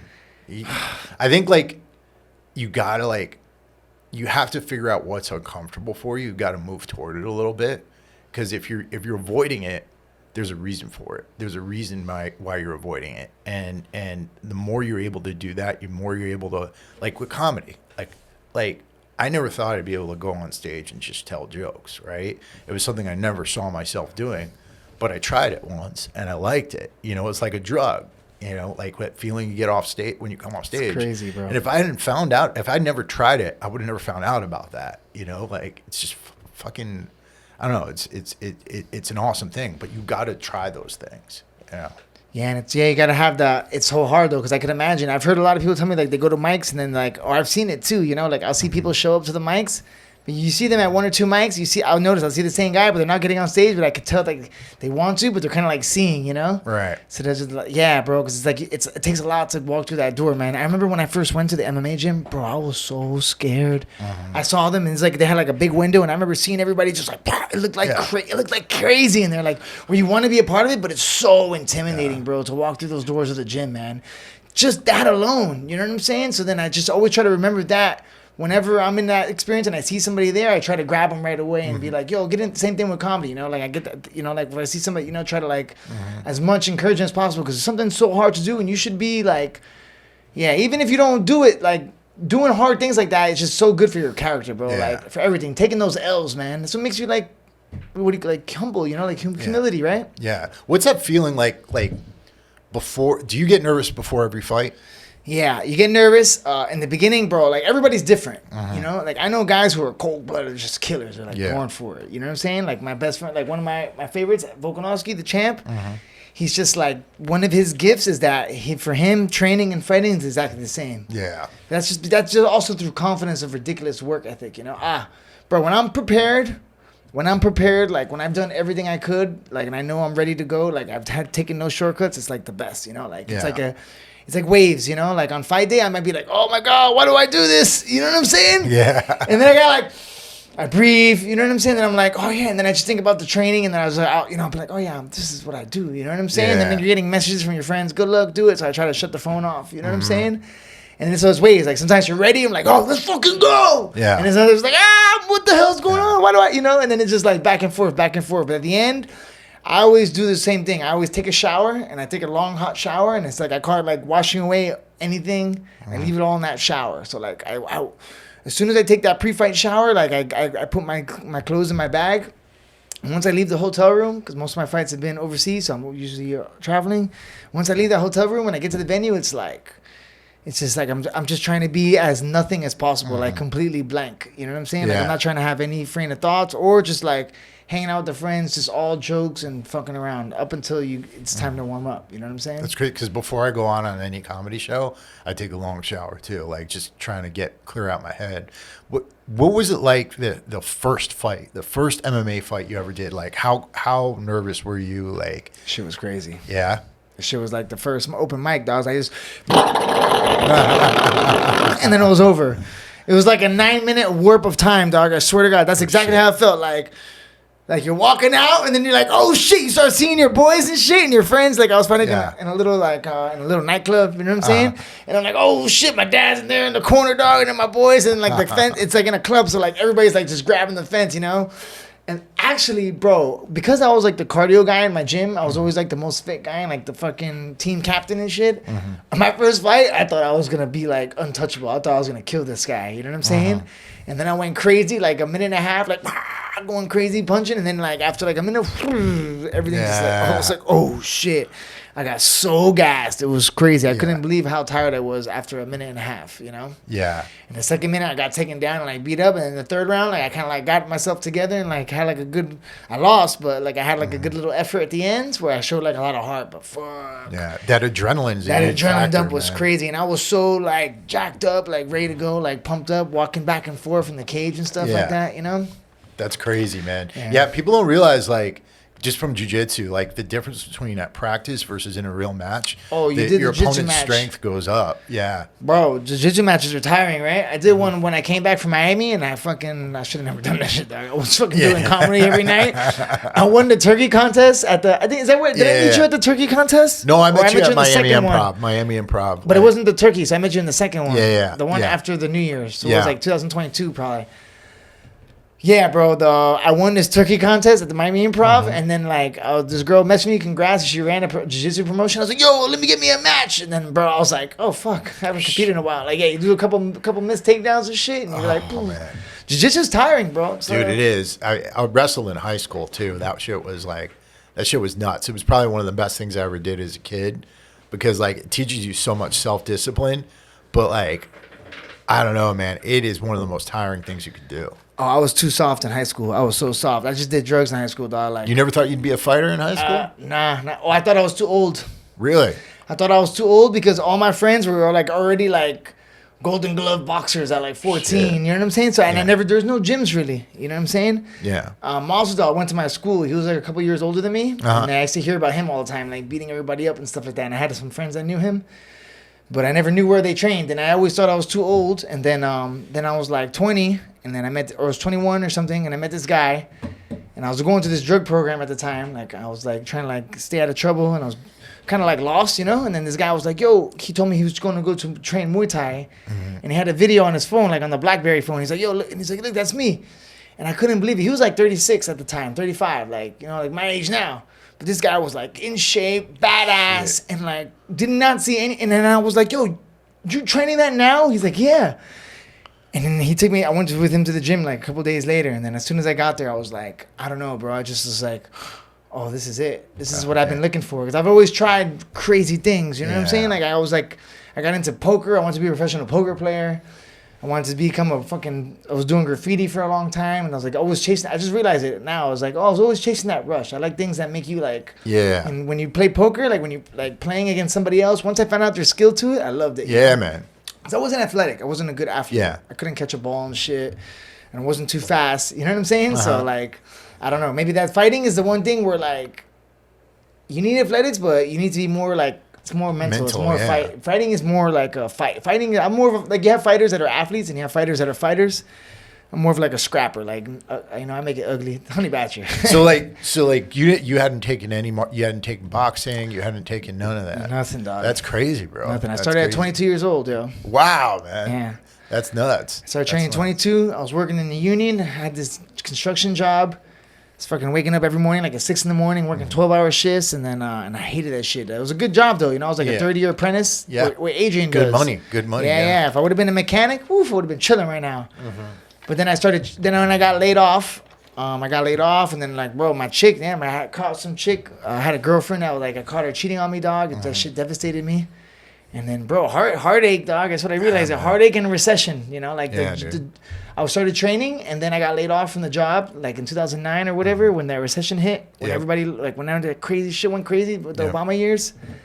And then I was laid off. I was on the bench, and then I was able to train full time. Yeah. Oh, that's why. Yeah, so I was getting unemployment from the union job, and when they were looking for a new job, I was just going to the gym all day, every day, and I had that emptiness in my heart, like from the heartbreak, dog, where like I was just. Dude, that's the worst feeling, right? It's the worst, but the best now that I look at it, bro. That pain might have been like the most changing thing, dog. I just became a savage, dog. You know what I'm saying? Like, it's crazy, bro. A lot of people don't understand that. Training, Like, dog. You gotta feel the pain, bro. It's nothing hurts more, you know. Yeah. I was with this girl one time for 5 years, right? And I was an asshole. This is right after I got out of the Marine Corps. I was drinking a lot. Like, I cheated on her a lot. Like hundreds of times I cheated on her. And like, the thing about her, she was beautiful, like my dream girl. And I was just such an idiot, like I couldn't like friggin' like see it, right? And then finally she got fed up with me, and she left me. And she left me for a dude I went to high school with, played on the football team with him. They ended up getting married, and that's the whole reason I left my hometown, because I said to myself, like, all right, like I can either sit here and wallow in my self-pity and like watch these two like live their lives and have their kids and all that stuff, or I can go and start a new life somewhere else. And that's why I moved to California. Wow. Cause like, and that whole thing like set me on a completely different course in my life. I I didn't get over that for 10 years. Like, I remember, like, I'd be dating, but, like, I didn't have, like, a discernible emotion for 10 years. Well, Like, that happened to me, bro. yeah. Yeah, it's nuts, man. And it wasn't until I met my current girlfriend that I was sitting there, like, wasn't even thinking about, like, wasn't even thinking about dating her. I just asked her out to coffee. She was a training client, and, like, I was sitting there having coffee with her, we were eating Thai food. And I was sitting there, and, like, all of a sudden I looked at her, and I'm like, wow, like, I don't really want to be anywhere else. And that, after 10 years, that was the first emotion I had. And that's why I've been with my current woman for so long, you know? Sometimes after that, like, big heartache, the next one is usually you're ready to go. You like, then after that, you know, like, you kind of know, you know what I'm saying? Yeah. But I had to, like, I had to be trained into becoming a good partner. I don't think a man can find the partner he's supposed to be with until he actually becomes a man. You know what I mean? Until he actually is comfortable with himself, until he's actually, like, set on a career path he's going to be set on. Like, I don't think you can give yourself to somebody else until you actually done that. So I think most men should be probably single up until they're like 35, 36, you know? Learn how to, what is it? You can't love somebody until you learn how to love yourself. Right. Right. I think that's what it is, you know? Right. I don't know, 35. I don't know, dog. Because I think now I would have had kids like at 22, dog. You know, when you have kids when you're younger, I think your kids would come out better, bro. I do wish I had kids younger, but, like, I know what you're saying. If I got married at, like, 22, that would be like one, I was a completely different person back then. Yeah. I wasn't fully formed. Like, I had all this testosterone going. Like, you know, you can't, like, if you're going to take over the world, you got to take over by yourself. Like, you have to have that built up before you bring a woman into that. Like, there's contradictions to what I'm saying. Like, Conor McGregor, he's been with his woman for a long time, you know, but at the same time, like, he's Conor McGregor. He's, like, built himself up. You know, I think a man's got to, like, go out there and find himself before he can actually do this shit, you know? That's tough. I agree with you for sure. But then a part of me feels like, but then I have two friends of mine, like my boy Shay and then my boy the Champ. Alex, same thing. Volkanovski, I've been with their high school sweethearts since the very beginning. Think about the difference between them and most men, though. Like, they're not dead. Most men die after they go into a relationship. Okay, well, yeah, that's what I'm saying. So I always thought that way, but then when I look back at two of my favorite people, like, I would want what they have over, like, all the other shit that's, you know what I'm saying? Like, they seem like they have, because they have, like, partners, dog. That's like, you know what I mean? So there's something. Yeah. But at the same time, like I said, that's Alexander Volkanovski, a very famous, like, he's a man. You know what I mean? Like, he's a man. Athlete, you know what I mean? I'm saying, like, if you're fresh out of college and, like, you haven't done much in your life or anything like that, like, I think that's when you got to hold off. Like, Volkanovski, he's gone on to do amazing things. You know what I mean? Like, yeah, it's a tough one, yo. I agree. I think that you should, but I don't know. Yeah, it's a tough one, dog. I'm torn between that one. I always thought I thought yes for a while, and I thought no. Yeah, 35 is a little old, but at the same time, you know what, bro? I just turned 36, and I'm like. Yeah, I wasn't ready the last 10 years. Yeah, though. man. I just turned 44. And I was not ready, bro. For sure. In my 20s, I was a mess, dog. You know what I'm saying? Like, not that I was a mess. I was just trying to become the best fighter in the world. That was the only thing that mattered to me. But that's the thing. You were at war with the world. Like, you know, like, it's impossible to do what you were doing. And, like, if a chick's there, she wants a piece of you. You know what I mean? She wants a part of you that you were given to something else. You know exactly. I had a chick that was there, but she was always number two, and that shit didn't pan out because I was always chasing that. And right, bro. Now I'm kind of like, oh fuck, maybe I really, you know what I mean? I should have. Now, but whatever, dog. No, you live and learn, baby. No regrets, dog. No regrets, bro. Should just make me better for the next one, dog. You know what I'm saying? Yeah. If anything, bro. It's like that tattoo. The guy's got it. You ever see that meme? It says no regrets, but, like, it's spelled wrong. It's a RAG. Bro. I was just listening before you came. Man, so how long have you had your podcast for? So, what made you start the podcast? What was the reason behind it? So I told you I'd gone through, like, so after the whole gym thing blew up, like I was homeless on the streets for a little while. Like I lived on the streets in LA, like friggin' I was getting by like by doing training sessions and things like that. They'd let me sleep at the gym every once in a while. The gym that I had previously owned, because like I'm still friends with the guy. People put me up on the couches and things like that. But like I had absolutely nothing, no options or anything like that. So I had to build up a training business, and I built that up. I built it up online. So I started training people from around the world. Was doing that's when I started my YouTube channel, because I, had to take that chance. And then what happened was I went from like having nothing to like I earned enough money to get a rented room, right? And then I earned enough money to be able to get an apartment, and I was feeling like I needed to do something else, because like I was staring at Excel spreadsheets all day, writing programs like squat, 5 reps, 5 sets of 10 reps, doing nutrition, like getting people's things. And I liked that work, but there was something else there. At the same time, I was looking at what was going on in the veteran community, because like I was in California, I was seeing homeless veterans everywhere, and like I was starting to hear about the suicides, and how many veterans are actually killing themselves every year. And it was nuts, man. And so I noticed like a lot of what was being put out there was like prevention. Like they kept putting this number up, 22 veterans a day killing themselves, 22 veterans a day killing themselves. And remember, I studied, I did a PhD. I studied a lot of psychology and things like that. And one of the things I remember is that type of thing can influence you. If you keep hearing about 22 veterans a day killing themselves, and you're a veteran, and you things aren't going good for you, you get influenced by that, and that could make it more likely that you're actually going to kill yourself. So I wanted to kind of step away from that like whole messaging and like pull it away from like the idea of like keeping you from killing yourself to like teaching you how to live, right? Like creating tools, tactics, ideas, and strategies to help to get you out of a hole, to put you someplace on a better path where you could start a business or like develop a good relationship, take care of your body.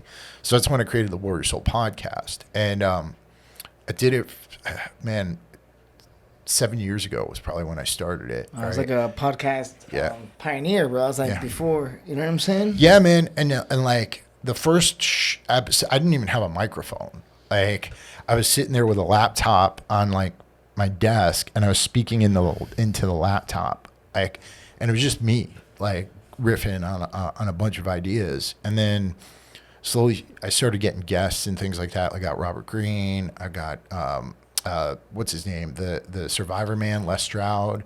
I got friggin' President Reagan's son. I've had a bunch of really awesome guests, and I was doing that, and then I was also like working remotely for a company called London Real, Brian Rose. Oh snap, that's my guy, yo. Yeah. I love that guy. I was listening to him during COVID with the David Icke. Yeah, I was running his educational academy. So I used to teach his business accelerator course.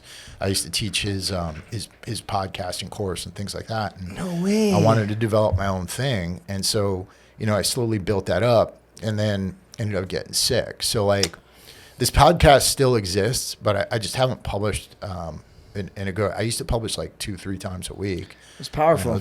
But all that's the thing about a podcast is it's there forever, right? So like all those conversations are still there. I'm working on some other stuff. I'm revamping Warrior Soul right now. I got a co-host. We're talking as much as we can on it, and I'm just trying to put that out there. But the whole idea was to help veterans not kill themselves, but to help them to actually live, Like a route and a way to, like kind of like a blueprint or like something more or less to look forward to, instead of just like, hey, don't do it. Here's like how to feel better about, put yourself in a position where you don't even think about that. Yeah, to bring in like these other ideas, to teach them about, how to conduct themselves through life, teach them about things like psychedelics and things they wouldn't have come in contact with before, Yeah, because the government's not gonna help them. No, right? No, and that's the thing. That's like messed up, man. Nobody's gonna save you. It doesn't matter if you're a veteran or anybody else, right? And like that's a big thing. Like what's happened to you in your life does not make you special. How you respond to it does, right? And nobody's gonna come save you. Nobody gives it. I've been in the worst friggin' positions in the world, right? Like, I've been sick, depressed, dirt poor, and the only person who could ever help me out of that was me. You know, like, nobody's gonna, like, fucking, no angel's gonna magically appear and pull you out of it. And you got to get out of this mindset that bad things can't happen to you, because I think a lot of kids think bad things can't happen to them. Or shouldn't. They absolutely can happen to them, and you're not special. So, like, you got to be prepared. And so you need to be ready to freaking learn, to be humbled, to take chances, to put work in, you know?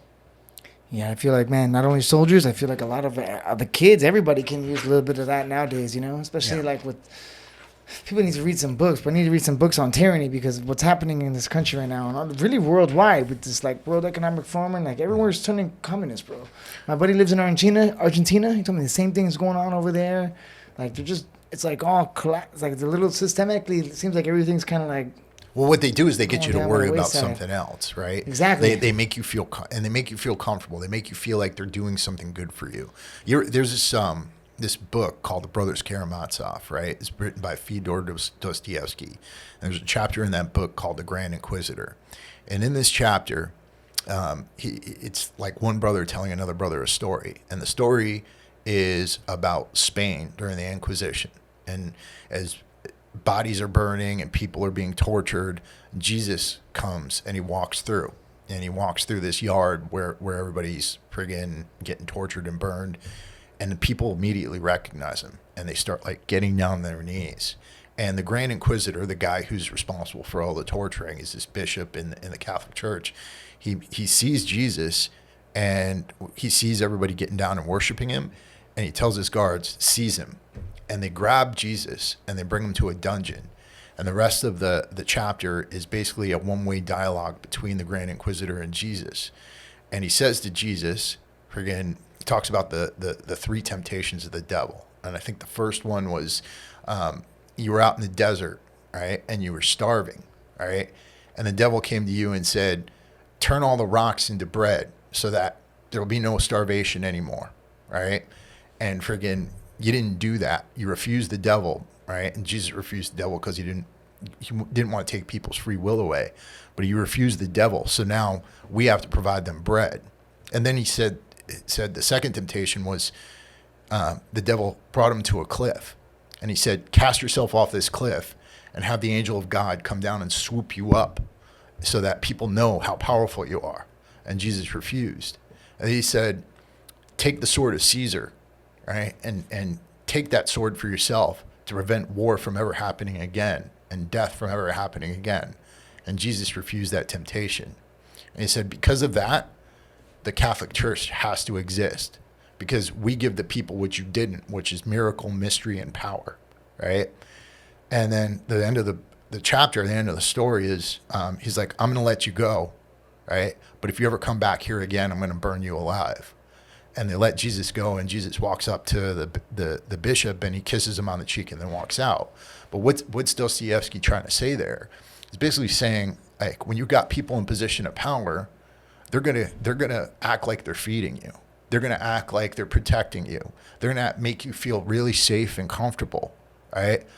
But that is going to, in turn, give them power over you, power to control you, power to control the way you think, and you're not even gonna realize it. Right? The devil isn't some entity or being with horns or a tail or anything like that. He comes to you with a smile and a suit on, right? And he gives you reassurances. And that's what's happening, right? All this racial divide stuff that we're going through, all the stuff with what's happening with sexual identity politics, that's essentially the machine saying to certain groups of people, we're going to protect you against all these bad people, right?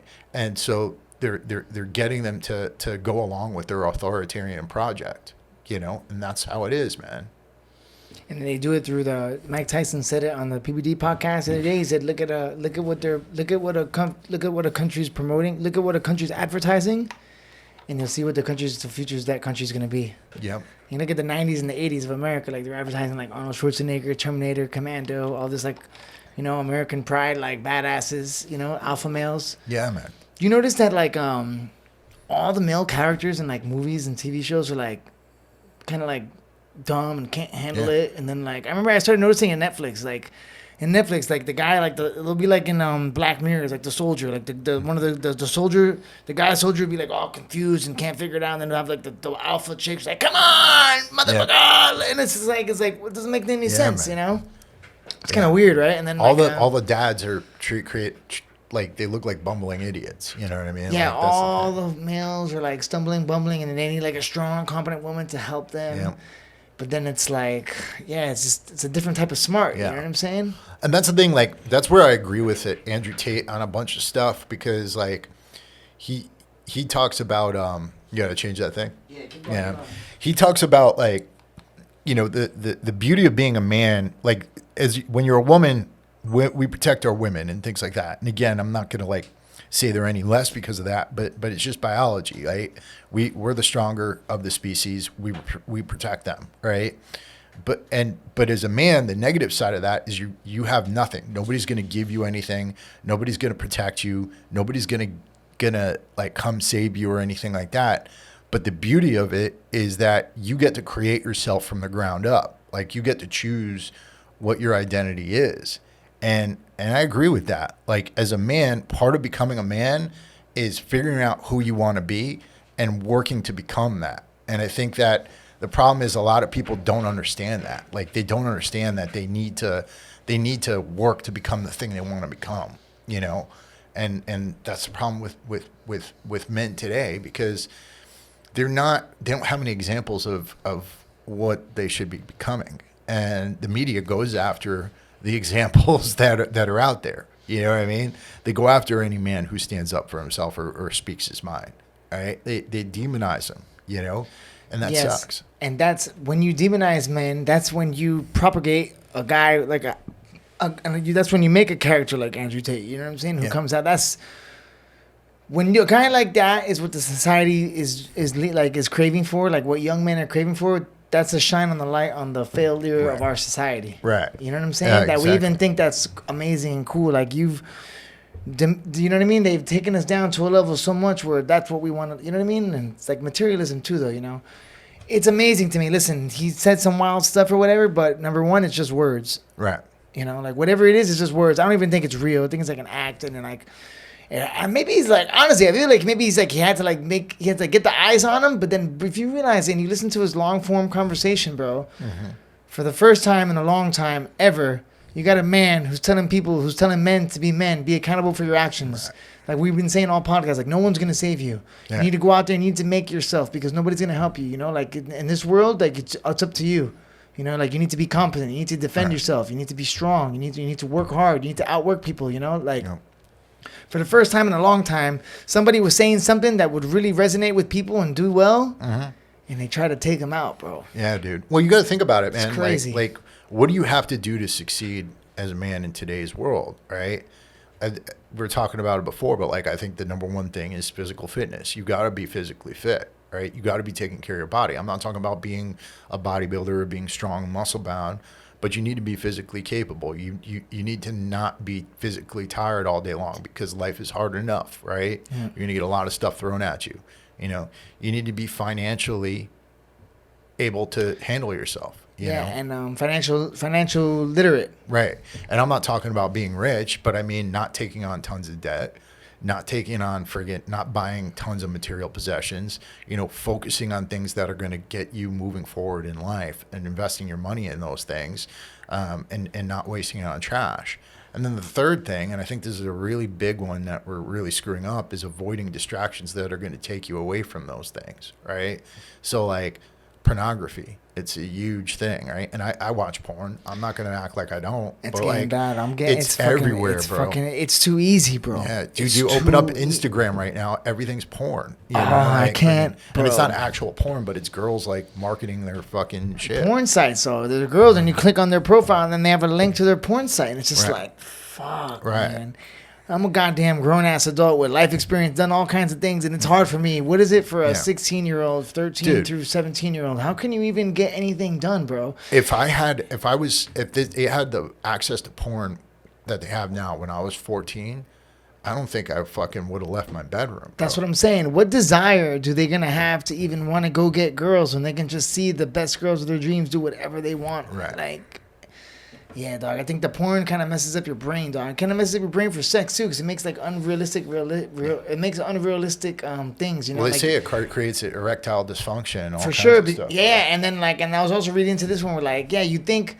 That's the way girls like the way you watch porn. You think that's the way girls want to get banged out. You know what I'm saying? But a Yeah. lot of girls don't even want that shit, man. dog. They want to be fucking. They want touch, dog. So it's like, Yeah, dude. So then it messes you up because then you're trying to be like a porn star, but then like, and then you try or your regular girl that could be amazing doesn't really do it for you because you've been watching so much sick shit. They're just like, yo, you, no, that's I got a bit about that. It makes the thresh level higher and higher and higher. Yeah. Yeah, it's for sure messed up my brain, dog. It's crazy. I got a bit about it. And it's like a woman can learn everything she needs to learn about how to please a man by watching 5 minutes of porn. The only thing a man's going to learn is that if he doesn't pay his bills, his wife's going to get banged out by 5 black guys.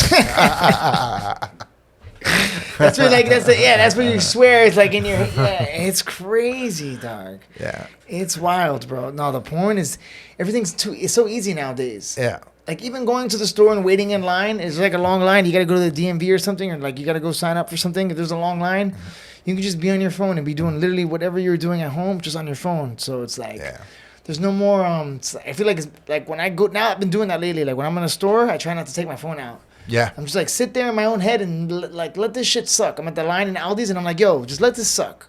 Just don't open that goddamn thing because then you're just gonna blank off into the world. You know what I'm saying? Do you meditate at all? I don't sit down and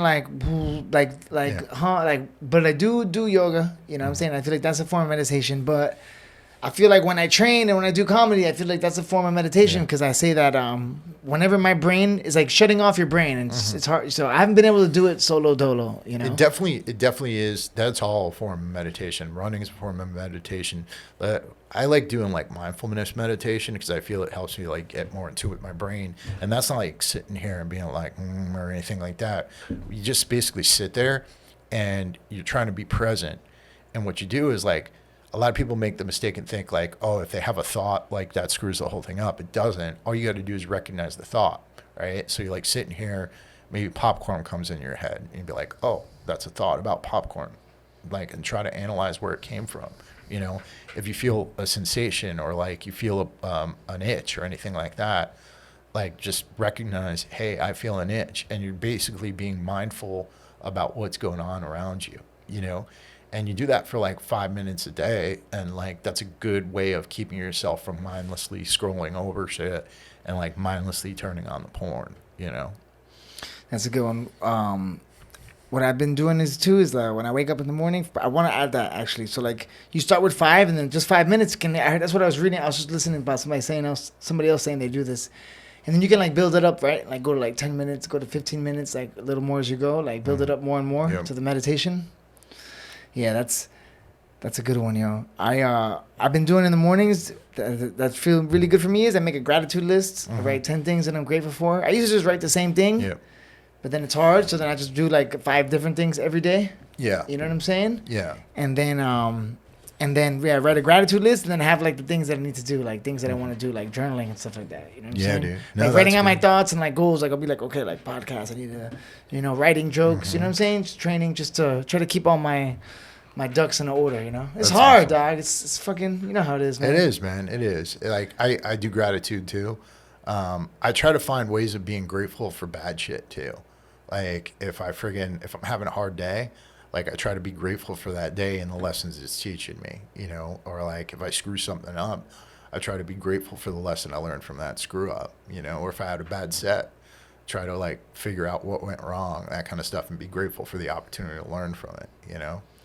That's an awesome mindset. That's a really good one too. Yes, I was hearing, especially with comedy, bro, you can't let the bad sets the best sets. Man. The bad sets are the best sets, because I always come back harder. When you have a bad set, I had a bad set the other day and I felt like shit and I walked out and I told Oriel was like, how was it? Like, I don't know. And he's like, that's good.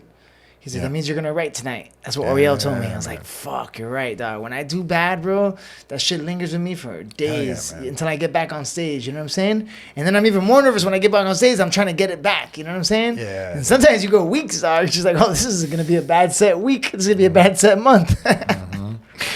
Yeah, for sure, dog. Man, you had Robert Greene on the podcast. That was a great Yeah. podcast, bro. I was telling you, I was listening to that one before when you were on your way over here, bro. Yeah, man. I've had, like I said, I've had Michael Francis, the mob guy. Is he the one that's always on PBD? Yeah, I've had him on. I've had a bunch of friggin' like really awesome people. Robert Greene was probably the best podcast I ever did, and it was just like a really good conversation.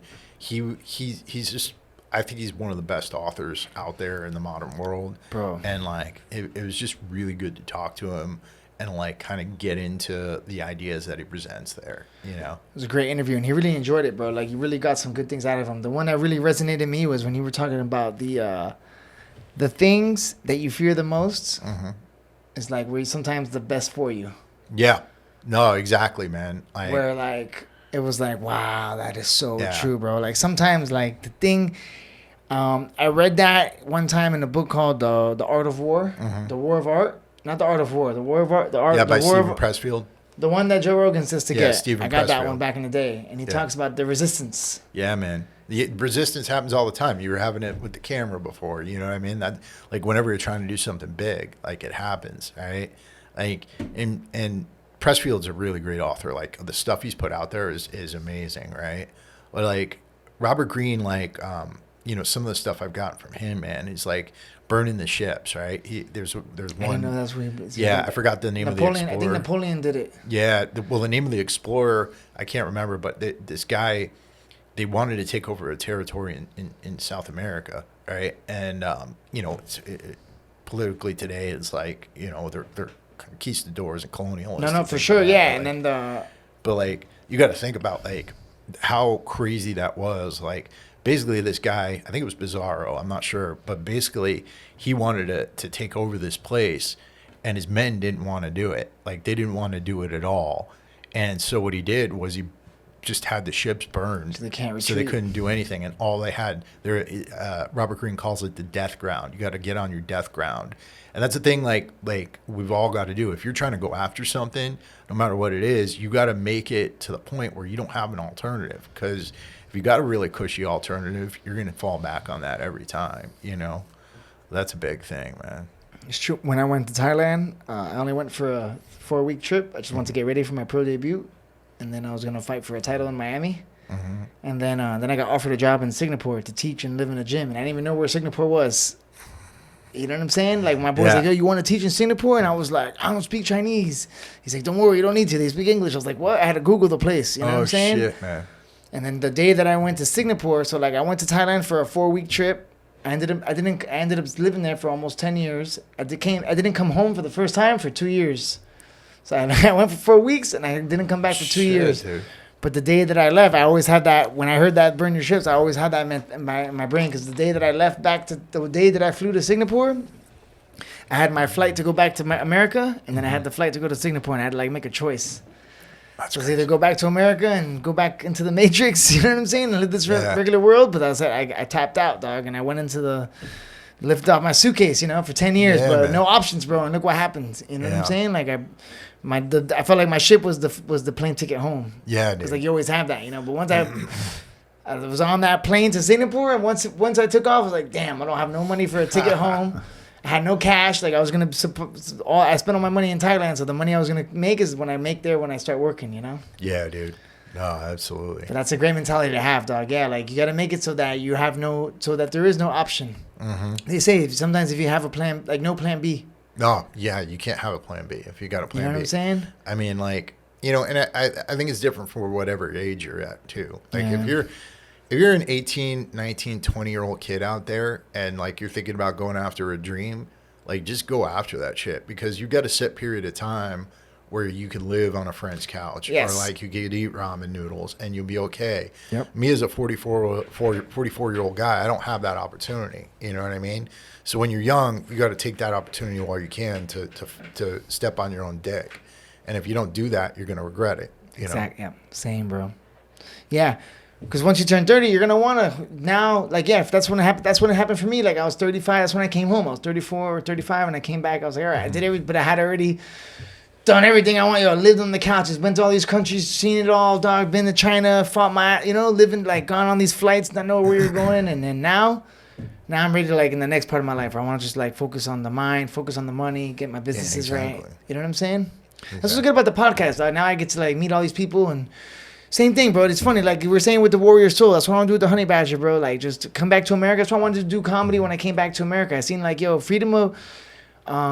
I'm going to do my best to have a backbone, bro. That's what it is in this world, bro. Like, I'm not going to be scared to say how I feel or what it is. You know what I'm saying? Like, right now, that's what the government wants. That's what they want, dog. They want everybody to, like, they got everybody in a censored state, in a fear state of, like, the backlash of, like, what people, you know what I'm saying? And well, that's the thing. Like, you got to remember, the world is never going to bend over backwards to make your dreams come true, right? Like, comedy, right? Like, we're both in the scene here in Miami, right? We're both kind of new guys in the scene. Yeah. And so we show up at mics a lot of the times, and we're like number 10, 15, 20 on the list.